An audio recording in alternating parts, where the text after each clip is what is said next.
Et on reparle du conflit au Soudan également avec Mohamed Farad, de retour de mission à Djibouti. Bonjour Mohamed.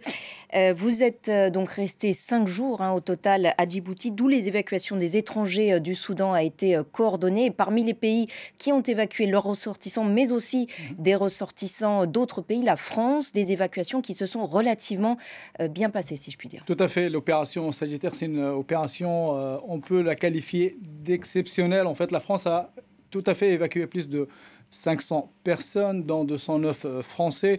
Ils ont assuré également plusieurs rotations aériennes entre Khartoum et Djibouti.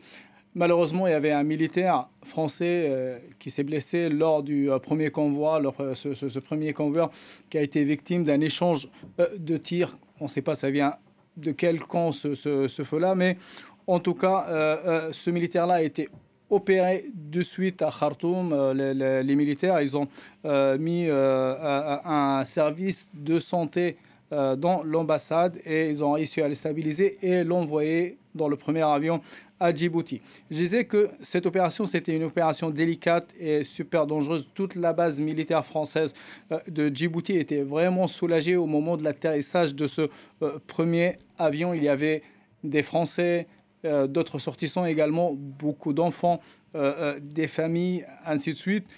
Ils étaient tous fatigués, mais souriants et soulagés de sortir du Khartoum, surtout après 10 jours de combat, de tirs, de bombardements, sans eau ni électricité, et même une nourriture qui commence à devenir très rare. On a réussi à s'entretenir avec quelques-uns, pas que les Français, c'est-à-dire il y avait également des Néerlandais, il y avait aussi les binationaux, des Soudanais aussi irlandais. Ils nous ont parlé d'une opération vraiment exceptionnelle. Ils ont énormément félicité les Français qu'ils ont réussi à leur sortir de ce territoire, de Khartoum.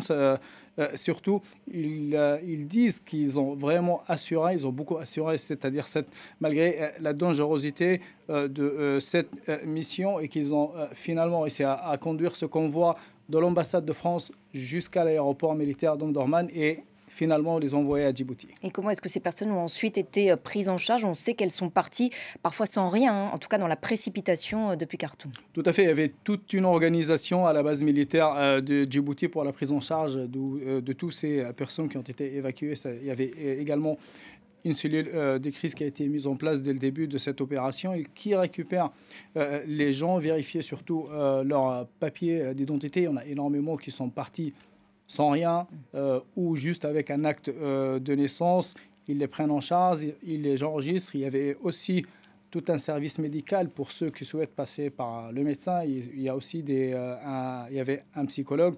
À un certain moment, avec mon collègue, mon confrère Bastien Renouille, on a remarqué que même les femmes, les épouses des militaires de la base de Djibouti, ils ont ramené des assiettes avec des gâteaux, de la nourriture pour toutes ces personnes-là.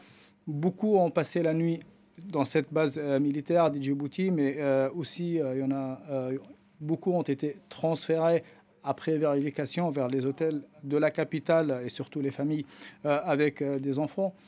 À ceux qu'on a réussi à s'entretenir, et surtout les binationaux soudanais, irlandais qui étaient dans le même hôtel que nous, nous ont dit qu'ils ont vécu dans le calvaire, mais heureusement, une fois arrivés à l'aéroport, malgré la difficulté, parce qu'ils disent que les militaires soudanais refusaient au début qu'ils partent, vu qu'ils sont binationaux, ils sont à la fois soudanais et irlandais, mais heureusement, les militaires français sont intervenus pour les permettre de sortir de Khartoum et arriver à Djibouti.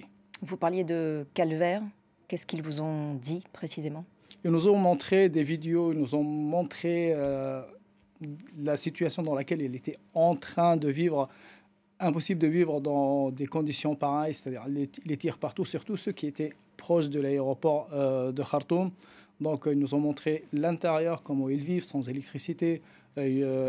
Quand ils ouvrent le robinet, il n'y avait pas d'eau, il n'y avait pas de nourriture, aussi avec énormément de risques. Ils ne savaient pas qui tenait le quartier, comment ça se passe. Ils entendaient des tirs, même ils nous parlaient d'un bilan. Aujourd'hui, on parle d'un bilan de presque 500 morts. Il y en a ceux qui nous ont dit que... Il y en a sans doute beaucoup plus. Exactement, dans le quartier... Notamment dans le Darfour. Exactement, dans le quartier où ils vivent, à Khartoum, il y a énormément de morts. Donc ce bilan provisoire, on va dire. C'est pas le vrai bilan dont ces gens-là nous ont parlé. Merci beaucoup, Mohamed, pour ce témoignage donc, de retour